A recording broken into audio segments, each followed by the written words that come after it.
الحمد لله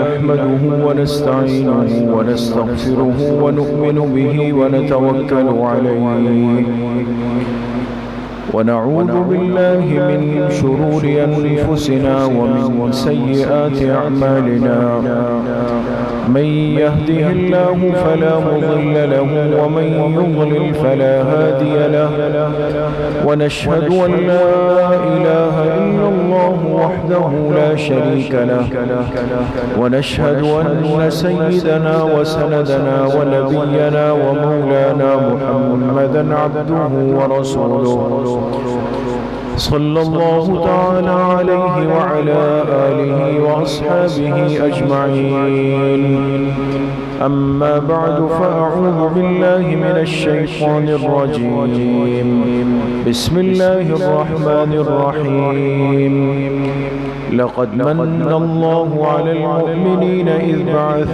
فيهم رسولا من أنفسهم يتلو عليهم آياته ويزكيهم ويعلمهم الكتاب والحكمة وإن كانوا من قبل لفي ضلال مبين وقال رسول الله صلى الله عليه وسلم إنما بعثت رحمة مهداة صدق الله وصدق رسوله النبي الكريم ونحن على ذلك لمن الشاهدين والشاكرين والحمد لله رب العالمين درود شریف پڑھیں اللهم صل على محمد وعلى آل محمد كما صليت على إبراهيم وعلى آل إبراهيم إنك حميد مجيد اللهم بارك على محمد وعلى آل محمد كما باركت على إبراهيم وعلى آل إبراهيم إنك حميد مجيد میرے محترم دوستوں، بھائیوں اور بزرگوں، آج پوری دنیا میں امت مسلمہ اس مہینے میں ربیع الاول کے اس ماہ مبارک میں اپنے محبوب پیغمبر سرکار دو عالم صلی اللہ علیہ وسلم کی آمد اور بعثت کی نسبت سے اپنے اپنے انداز میں اپنی اپنی ترتیب پر خوشی کا اظہار کر رہی ہے۔ پچھلے جمعے اس پر کچھ بات عرض کی تھی کہ جناب رسول اللہ صلی اللہ علیہ وسلم جس ماحول میں اور جس جگہ پر تشریف لائے، وہاں کی انسانیت کس جگہ پر کھڑی ہوئی تھی، لوگ کس قدر ذلت میں، پستی میں، حیوانیت میں اور ایسے غیر اخلاقی غیر انسانی افعال میں مبتلا تھے کہ انسان اگر اس کو سوچے تو اس کے رونگٹے کھڑے ہو جائیں۔ ایک ایسے پسے ہوئے گرے ہوئے ذلت کے ماحول میں اللہ نے اپنے آخری پیغمبر کی بعثت فرمائی اور آپ تشریف لائے۔ اب بحیثیت ایک مسلمان ہونے کے ایک بڑی اہم بات جو مجھے اور آپ کو سمجھنی ہے کہ آپ کی آمد سے اور آپ کی نبوت سے اللہ پاک نے اس انسان کو اندھیرے سے نکالا ہے، اس انسان کو اللہ پاک نے جہالت سے نکالا ہے، اس انسان کو اللہ پاک نے ظلم سے، زیادتی سے، بے انصافی سے اور قطع رحمی کے ماحول سے اللہ پاک نے نکالا ہے۔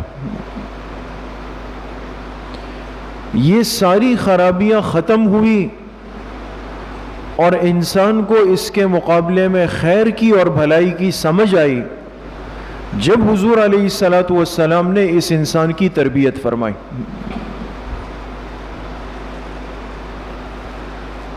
آپ کا وجود اس پوری کائنات کے لیے باعث خیر بھی ہے، باعث نور بھی ہے۔ آپ کی ولادت اور آپ کا دنیا میں آنا یہ بشریت کے لبادے میں ہے۔ اللہ نے آپ کو بشریت میں مبعوث فرمایا، انما انا بشر مثلکم، اس میں کوئی شک نہیں۔ آپ کا جسمانی وجود بشریت کا ہے، لیکن آپ کے وجود کی برکت سے پوری دنیا کو اللہ پاک نے نورانی فرمایا۔ آپ کی صفات، آپ کی برکات، آپ کے احسانات، وہ نور ہی نور ہے، اس میں کوئی شک نہیں۔ تو اس امت کو آج ایک بہت بڑا مرحلہ صورتحال درپیش ہے۔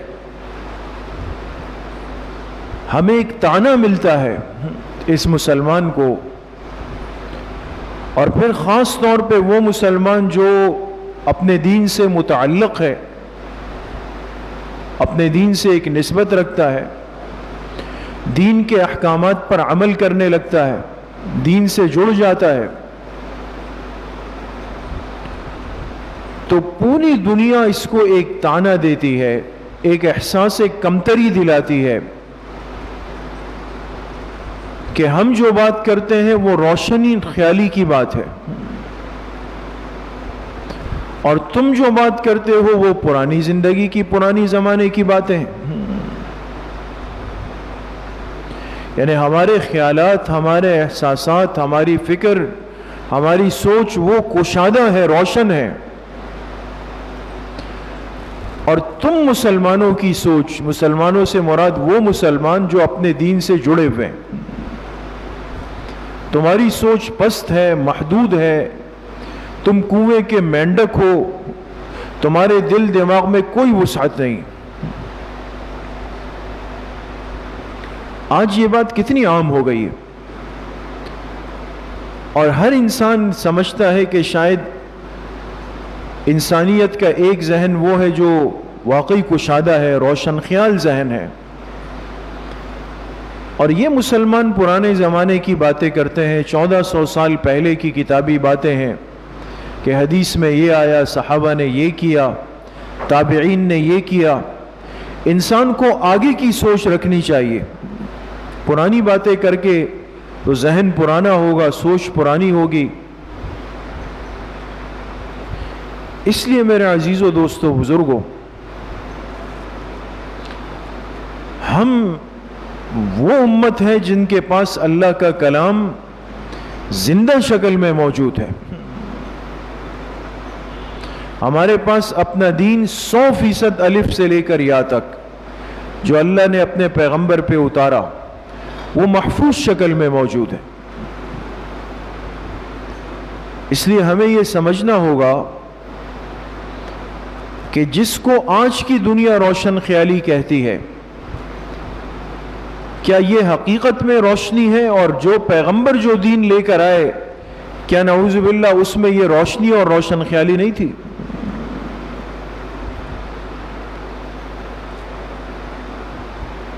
قرآن کریم میں اللہ پاک نے سورۃ الانعام کے بالکل شروع میں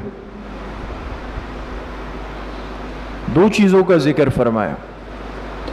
الحمدللہ الذی خلق السماوات والارض، تمام تعریفیں اس اللہ کے لیے خاص ہے جس نے آسمانوں اور زمینوں کو پیدا کیا۔ آگے فرمایا وجعل الظلمات والنور، اور تمام تعریفیں اس اللہ کے لیے ہے جس نے اندھیروں کو اور روشنی کو پیدا کیا۔ اب اس سے یہ بات سمجھ آئی کہ اس کائنات کی ہر چیز کے خالق کون ہے؟ اللہ تعالیٰ ہے، اور اللہ پاک ہی ذکر فرما رہے ہیں وجعل الظلمات والنور، کہ جس دنیا میں تم رہتے ہو اس میں اندھیرا بھی ہے، وہ بھی میں نے پیدا کیا، اور جس دنیا میں تم رہتے ہو اس میں نور روشنی بھی ہے، وہ بھی میں نے پیدا کی۔ آپ سمجھ رہے ہیں بات کو؟ اندھیرے کے خالق بھی اللہ پاک، نور کے خالق بھی اللہ پاک، لیکن یہ وہ اندھیرا اور روشنی جس کی اللہ پاک یہاں پہ بات فرما رہے ہیں، اس سے مراد وہ روشنی ہے، وہ اندھیرا ہے جو حسی ہے۔ حسی کا مطلب یہ کہ جو انسان کی آنکھ دیکھ سکے۔ ابھی آپ حضرات بیٹھے ہوئے نا، آپ بیٹھے ہوئے یہاں پر، تو آپ سے میں سوال کرتا ہوں کہ روشنی ہے اندھیرا ہے؟ روشنی ہے، روشنی ہے۔ اس کے لیے نہ آپ کے لیے کسی دلیل کی ضرورت ہے، نہ کسی استاذ کی ضرورت ہے، نہ کسی کتاب کی ضرورت ہے۔ آپ کی آنکھ آپ کو بتا رہی ہے کہ سورج چونکہ آسمان پہ نمودار ہے، اور سورج کی روشنی اتنی طاقتور ہے کہ پوری مسجد میں ایک لائٹ نہیں جل رہی، لیکن اس کے باوجود پوری مسجد روشن ہے۔ یہ وہ روشنی ہے جو حسی روشنی ہے، جس کو آنکھ محسوس کر رہی ہے۔ اور جب عصر کا وقت نکلے گا، مغرب کا وقت قریب آئے گا، اور مغرب کی نماز آپ پڑھ لیں گے، تو اگر مسجد کے خادم نے مسجد کی لائٹیں نہیں کھولی، پردے نہیں ہٹائے، اسی طرح چھوڑ دیا اور لائٹ چلی گئی علاقے کی، تو آپ سے کوئی پوچھے کہ روشنی ہے اندھیرا ہے، آپ کیا کہیں گے؟ اندھیرا ہے۔ اس کے لیے بھی آپ کو کوئی دلیل نہیں چاہیے، اس لیے کہ آپ کی آنکھ آپ کو دکھا رہی ہے کہ اب کچھ نظر نہیں آ رہا۔ میں آپ حضرات سے صرف یہ بات عرض کرنا چاہتا ہوں اور یہ فرق سمجھانا چاہتا ہوں کہ آج امت مسلمہ کو جس روشن خیالی کا طعنہ مل رہا ہے کہ تمہارے اندر روشن خیالی نہیں ہے، باوجود اس کے کہ ہم آخری امت ہے، باوجود اس کے کہ اللہ کی آخری کتاب ہمارے پاس ہے، باوجود اس کے کہ اللہ کی آخری پیغمبر ہمارے پاس ہیں، اور باوجود اس کے کہ جس دین نے قیامت تک چلنا ہے وہ ہمارے پاس ہے، لیکن طعنہ بھی ہمارے حصے میں آ رہا ہے کہ تمہارے پاس روشن خیالی نہیں ہے۔ شاید کسی کو یہ لگے کہ جس روشن خیالی کا طعنہ دیا جا رہا ہے اس سے مراد وہ روشنی ہے جو اندھیرے کے مقابلے میں ہوتی ہے۔ آپ جس روشنی میں ابھی بیٹھے ہوئے ہیں اور مغرب کے بعد اندھیرا ہوگا، تو آپ کے خیال میں آپ کو اس روشنی کا طعنہ دیا جا رہا ہے؟ ایسا نہیں ہے۔ بات کو تھوڑا سا دماغ کو حاضر کریں گے سمجھ جائیں گے۔ حسی روشنی کا طعنہ نہیں، روشن خیالی میں جس روشنی کا تذکرہ ہے، اور آج عالم کفر اور ہمارے کمزور عقیدے والے مسلمان اپنے آپ کو جو روشن خیال کہتے ہیں اور متصور کرتے ہیں، اس سے مراد وہ یہ روشنی نہیں لے رہے کہ جہاں پر لائٹیں زیادہ ہو، ورنہ ایسا ہو تو جو دکاندار اپنی دکان میں بیچ کے لائٹیں بیچتا ہے، آپ نے دیکھا ہوگا اس نے بہت ساری قسم لائٹیں جلائی ہوتی ہے نا، پوری دکان جگمگ کر رہی ہے، تو پھر تو وہ دکاندار سب سے بڑا روشن خیال ہے، لیکن اس کو کسی نے نہیں کہا۔ تو بات کی گہرائی کو سمجھیں۔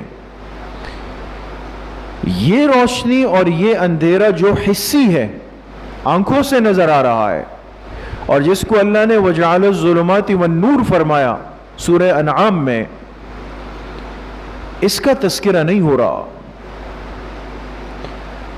آپ کو اور مجھے طعنہ اس بات کا دیا جا رہا ہے کہ ہماری جو سوچ ہے اور جو خیالات ہے اور جو جذبات ہے اور جو فکر ہے، اس میں کوئی روشنی نہیں ہے، اس میں آپ بالکل پست ہیں، پرانی ذہنیت کے حامل ہیں، اور اس اعتبار سے آپ کے ذہن میں کسی کے لیے کوئی وسعت نہیں۔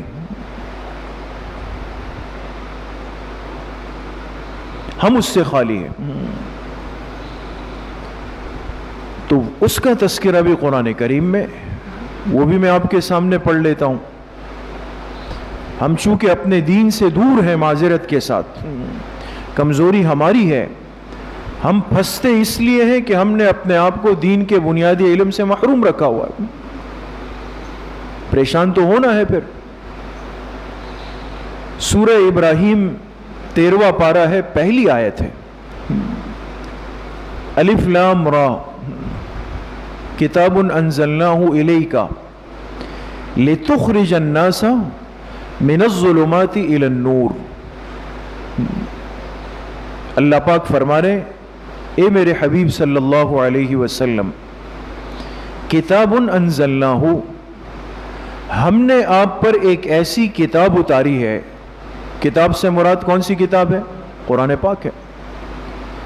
آپ پر ایک ایسی کتاب اتری ہے کہ جس کتاب کی طاقت یہ ہے، برکت یہ ہے، خاصیت یہ ہے، لِتُخْرِجَ النَّاسَ مِنَ الظُّلُمَاتِ إِلَى النُّورِ، کہ وہ کتاب لے کر جب آپ اس انسانیت کے پاس، امت کے پاس جائیں گے تو آپ انسانیت کو اندھیروں سے نکال کر روشنی میں لے آئیں گے. آپ سمجھ گئے؟ وہ کتاب جب آپ امت کے پاس لے کے جائیں گے تو اس کتاب کی، قرآن کی برکت یہ ہوگی کہ آپ کی امت جو پہلے ہر قسم کے اندھیرے میں گری ہوئی ہے، پستی میں، ذلت میں، خواری میں، ظلم میں، بے انصافی میں، لوگوں کے حقوق مارنے میں، لیکن جب آپ ان کو اس کتاب کی تعلیم دیں گے، کتاب کے احکامات سمجھائیں گے، تو نتیجہ یہ ہوگا لِتُخْرِجَ النَّاسَ مِنَ الظُّلُمَاتِ إِلَى النُّورِ، آپ ان کو کھینچ لائیں گے اس اندھیرے سے لے کر ایک روشنی کی طرف. اب آپ سے سوال کرتا ہوں کہ اب یہاں پر کس اندھیرے اور روشنی کا تذکرہ ہے؟ کیا یہاں پر بھی وہ روشنی مراد ہے جہاں لائٹیں جل رہی ہو؟ نہیں. پیغمبر کبھی دنیا میں ظاہری روشنی کی محنت کے لیے نہیں آئے دوستو. کبھی کسی پیغمبر نے دنیا پر یہ محنت نہیں کی کہ میں اس لیے آیا ہوں کہ اس گھر میں روشنی کم ہے، اس شہر میں روشنی کم ہے، اس علاقے میں روشنی کم ہے جو نظر نہیں آ رہی، لہٰذا ہم محنت کریں گے کہ وہ اندھیرا ختم ہو اور اس کی جگہ پہ روشنی آ جائے. یہ پیغمبر کی محنت نہیں ہے، پیغمبر کا کام نہیں ہے، پیغمبر کا مشن نہیں ہے دوستو. پیغمبر کا مشن کچھ اور ہے. لِتُخْرِجَ النَّاسَ مِنَ الظُّلُمَاتِ إِلَى النُّورِ، وہ امت جو سوچ کے اعتبار سے، احساس کے اعتبار سے، جذبات کے اعتبار سے اور اپنے عمل کے اعتبار سے اندھیروں میں پڑی ہوئی ہے، جو عورت کو جانور سمجھتی ہے، جو بچیوں کے پیدائش کو عار سمجھتی ہے، جو یتیموں کا حق مارنا اپنا حق سمجھتی ہے، جو معمولی بات پہ تلوار نکال کے لڑنا مرنا وہ حقیقت میں وہ طاقت سمجھتی ہے. لیکن آپ جب جائیں گے، آپ محنت کریں گے، دعوت دیں گے، قرآن کی تعلیمات رکھیں گے، اس اندھیروں سے جس نے ان کی سوچ کو، احساس کو، خیالات کو بالکل تاریک کر دیا ہوگا، آپ ان کو وہاں سے نکال کر ہدایت کی روشنی میں لے آئیں گے، عدل کی روشنی میں لے آئیں گے، احساس کی روشنی میں لے آئیں گے. کم از کم مسلمان کو تو پتا ہو کہ اس جاہلیت کے دور کے بعد انسانیت کی روشن خیالی کے بانی جناب رسول اللہ صلی اللہ علیہ وسلم، جس روشن خیالی کا طعنہ مجھے اور آپ کو ملتا ہے کہ ہمارے پاس یہ نہیں ہے، یہ نہیں ہے، یہ نہیں ہے، ہمارے دل تنگ ہے، ہماری سوچ تنگ ہے، ہمارا نظریہ تنگ ہے، اور ہم آپ کو سکھانے کہ روشن خیالی کیا ہے. اس لیے مسلمان کو یہ بات معلوم ہو کہ انسانیت کو تو روشنی کا راستہ ہی ہمارے پیغمبر کی برکت سے ملا ہے. ہاں ایک بات ضرور ہے دوستو جس میں ہمیں مغالطہ ہوتا ہے اور ہمیں غلطی دے دی جاتی ہے. بہت ساری ایسی چیزیں آج امت کی آنکھوں کے سامنے لائی جاتی ہے، دکھائی جاتی ہے، بتائی جاتی ہے، سمجھائی جاتی ہے، اس کا بار بار اعادہ اور تکرار ہوتا ہے تاکہ یہ امت ایک احساس کمتری میں بیٹھ کر یہی سوچتی رہے کہ ہمارے دین کے رہنماؤں نے واقعی ہمیں یہ چیزیں نہیں بتائی.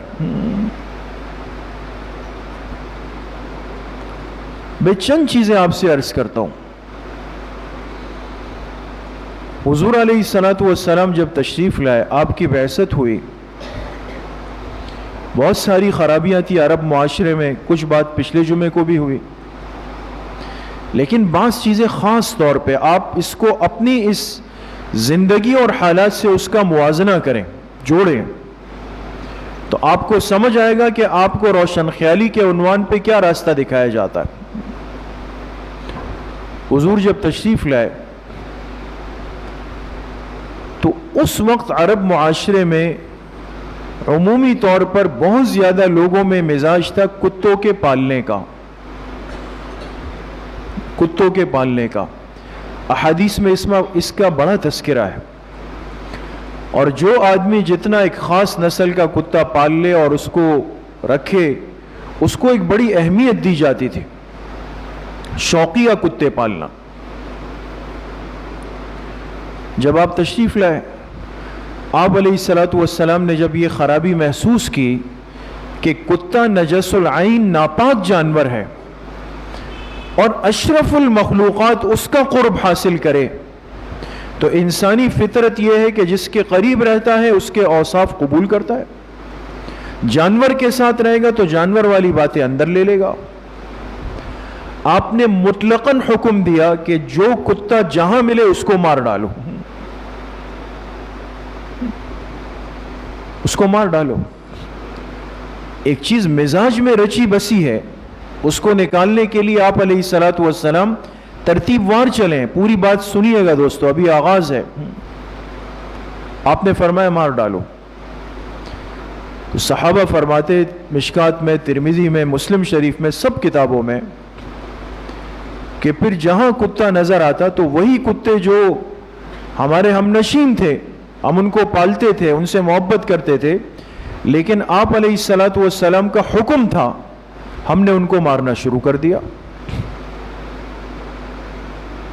یہاں تک کہ کوئی گاؤں دیہات سے آدمی بھی اگر شہر آتا، اس کو مسئلے کا علم نہیں ہوتا، وہ اپنے ساتھ کتا جو ہے وہ زنجیر سے پکڑ کے لا رہا ہے، تو ہم لوگ جو شہری لوگ تھے، ہم اس کو مسئلہ سمجھاتے تھے اور کتے کو ختم کرتے تھے۔ ایک عرصہ یہ رہا۔ پھر آپ علیہ السلام نے فرمایا، علیکم بالاسود البہیم ذی النقطتین فإنہ شیطان۔ فرمایا اب ایسا کرو کہ اب جو سیاہ رنگ کا کتا ہو اس کو مت چھوڑنا، اس کو مار ڈالو، اس لیے کہ وہ شیطان ہوتا ہے۔ باقی عمومی حکم آپ نے منع ختم کر دیا ہے۔ سمجھ رہے ہیں بات؟ سیاہ کتے کے لیے فرمایا۔ اس لیے علماء نے مسئلہ بھی یہ لکھا ہے کہ شوقیہ کتا پالنا مطلقاً گناہ ہے، اور پھر اس میں اگر سیاہ رنگ ہو تو گناہ دگنا ہو جاتا ہے، اور زیادہ ہو جاتا ہے۔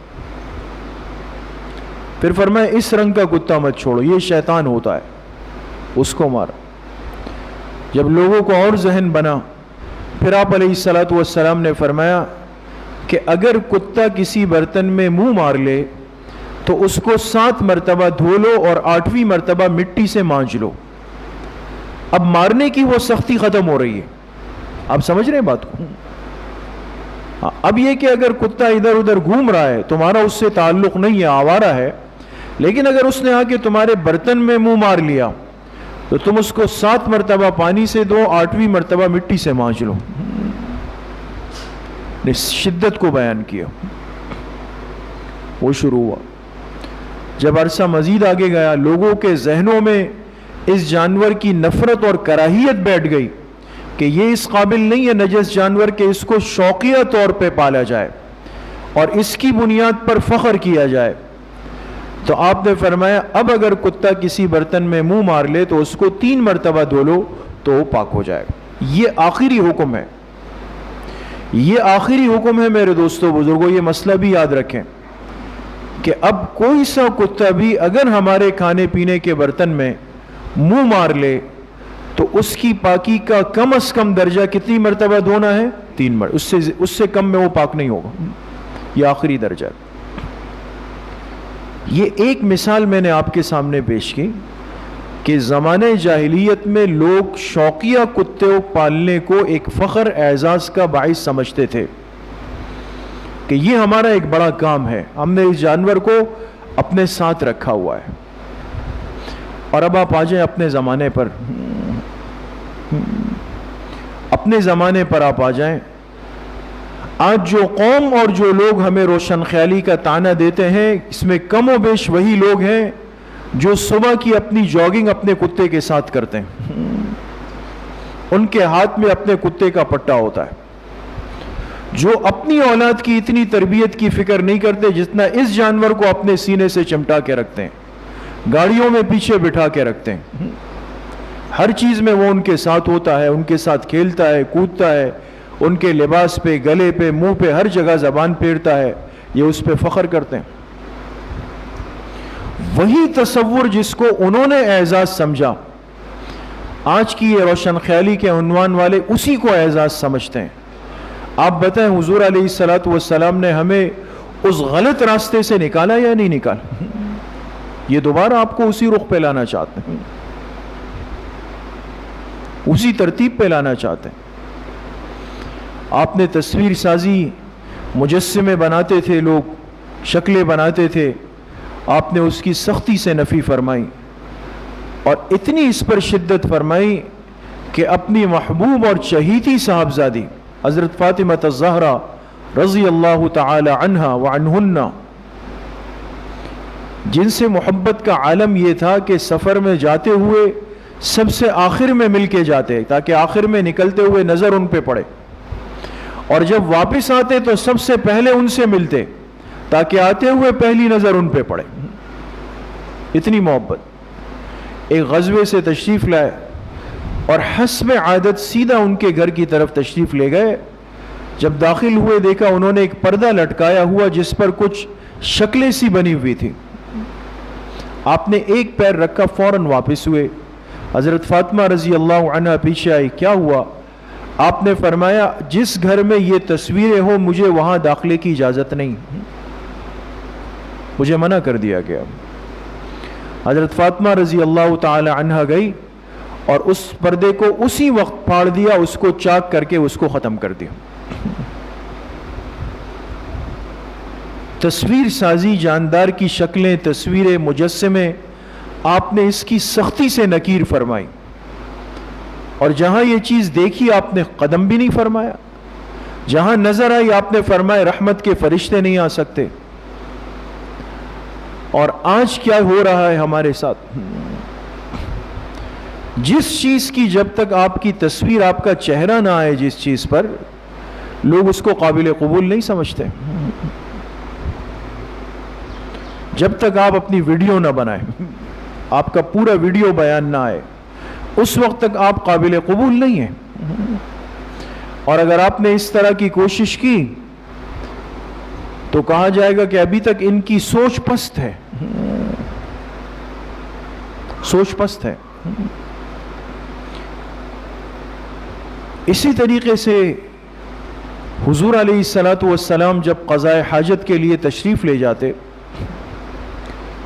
تو آپ نے امت کو قضاء حاجت کا، پیشاب کا طریقہ سکھایا، اس لیے کہ زمانے جاہلیت میں جو لوگ اپنے آپ کو سردار کہتے تھے، بڑے کہتے تھے، ان کے نزدیک سرداری کیا تھی میں آپ سے عرض کروں؟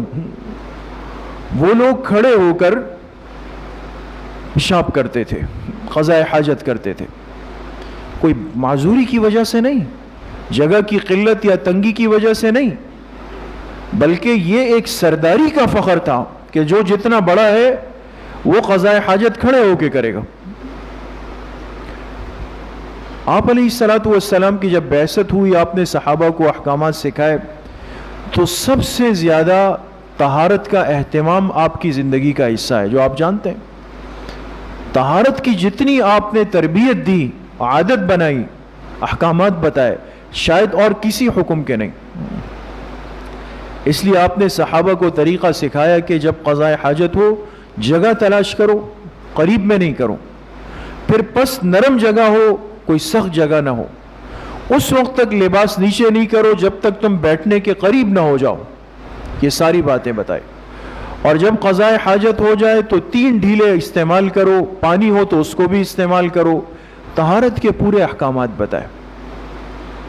اب وہ ماحول کے الٹ ہوا نا، تو اب حضور علیہ السلام قضاء حاجت کے لیے بیٹھتے تو احادیث کی روایت میں ہے کہ سرداران قریش کہتے تھے انظروا یبول کما تبول المرأہ، اس آدمی کو دیکھو، نعوذ باللہ، مذاق اڑاتے تھے یہ ایسے بیٹھ کے قضاء حاجت کر رہا ہے جیسے عورتیں کرتی ہے.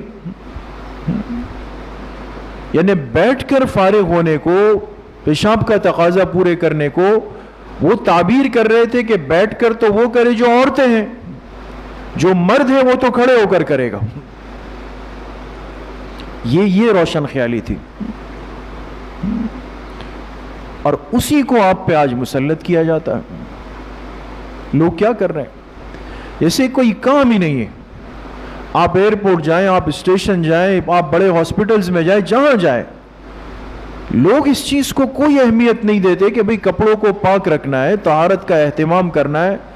بس جس کو موقع ملے کھڑے ہو کے بس فارغ ہو گیا اور ختم اور چلا گیا. پھر بھائی نماز کیسے ہوگی؟ کیا کرنا ہوگا؟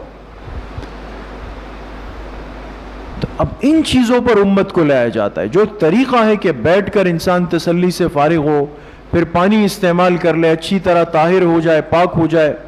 آپ اگر غور کریں گے تقریباً دنیا کو اس نظام سے ختم کر دیا گیا. ہمارے سعودی عرب جیسے ملک میں WC کا نظام تقریباً ختم ہو چکا ہے. ایک تو ایک شخص کے پیروں میں تکلیف ہے، درد ہے، اس کی بات نہیں ہو رہی ہے دوستوں. وہ کوموڈ پہ بیٹھتا ہے یا کرسی پر بیٹھتا ہے، وہ عذر ہے. لیکن ایک عام انسان کو کیوں اس چیز کا عادی بنایا جاتا ہے کہ یہ تسلی کے ساتھ بیٹھ کر قضاء حاجت کرے؟ نہیں بھائی، یا کھڑے ہو کر کرے یا اس کرسی پہ بیٹھ کے کرے. یہ وہ روشن خیالی ہمیں منتقل کی جا رہی ہے دوستو. اس کی حقیقت یہ ہے. اس لیے میرے محترم دوستو، بھائیوں اور بزرگوں، ربیع الاول کے اس مبارک مہینے میں جہاں ہر مسلمان کے دل میں جناب رسول اللہ صلی اللہ علیہ وسلم کی محبت تازہ ہوتی ہے، ایک کیفیت اور سرور دل میں پیدا ہوتا ہے. اس بات کو دل دماغ میں بسا لے آج کہ آج امت کے سامنے ایک بہت بڑا مرحلہ ہے. ہمیں اپنے پیغمبر کی سنتوں کی حفاظت کرنی ہے یا نہیں کرنی ہے؟ کرنی ہے. یہ ذہن سازی اس نسل اور اس امت پہ ہو رہی ہے. نام روشن خیالی کا ہے، نام وسعت قلبی کا ہے، نام وسعت ظرفی کا ہے، نام سوچ کی آزادی کا ہے. لیکن اس کے پیچھے جو ظلم ہو رہا ہے وہ یہ ہے کہ مسلمان کی زندگی سے اس کے پیغمبر کے طریقے، عادات اور سنتیں ایک ایک کر کے رخصت ہو جائیں. سنتوں پر عمل کرنے کا عزم کرے، نیت کرے. اللہ پاک مجھے بھی آپ سب کو صحیح عمل کی توفیق نصیب فرمائے. الحمدللہ رب العالمین، والصلاة والسلام على سید الانبیاء والمرسلین سیدنا و مولانا محمد وآلہ واصحابہ اجمعین. یا اللہ یا ارحم الراحمین، ہمارے صغیرہ کبیرہ ظاہراً باطناً ہر طرح کے گناہوں کو معاف فرما دے. یا اللہ پوری امت کے گناہوں کو معاف فرما دے، اپنی رضا والی زندگی نصیب فرما دے. اپنی ناراضگی سے یا اللہ ہم سب کی حفاظت فرما دے. حضور علیہ الصلاۃ والسلام کی صحیح اور سچی محبت نصیب فرما دے. ایک ایک سنت کو زندہ کرنے کی، اس پر عمل کرنے کی یا اللہ موت تک توفیق نصیب فرما دے. جتنے بیمار گھروں میں ہے، اسپتالوں میں ہے، اس مجلس میں ہے، یا اللہ سب کو صحت کاملہ عاجلہ نصیب فرما دے. جتنے پریشان حال ہے، جس قسم کی پریشانیاں ہیں، سب کی پریشانیوں کو ختم فرما دے. جتنے مرحومین مرحومات دنیا سے جا چکے ہیں، سب کی مغفرت فرما دے. سب کا خاتمہ بالایمان و بالخیر نصیب فرما دے. ہماری دعاؤں کو اپنے فضل و کرم سے، فضل و رحمت سے اپنی بارگاہ میں قبول اور منظور فرما دے. صلی اللہ وسلم علی نبینا محمد وآلہ وصحبہ اجمعین برحمتک.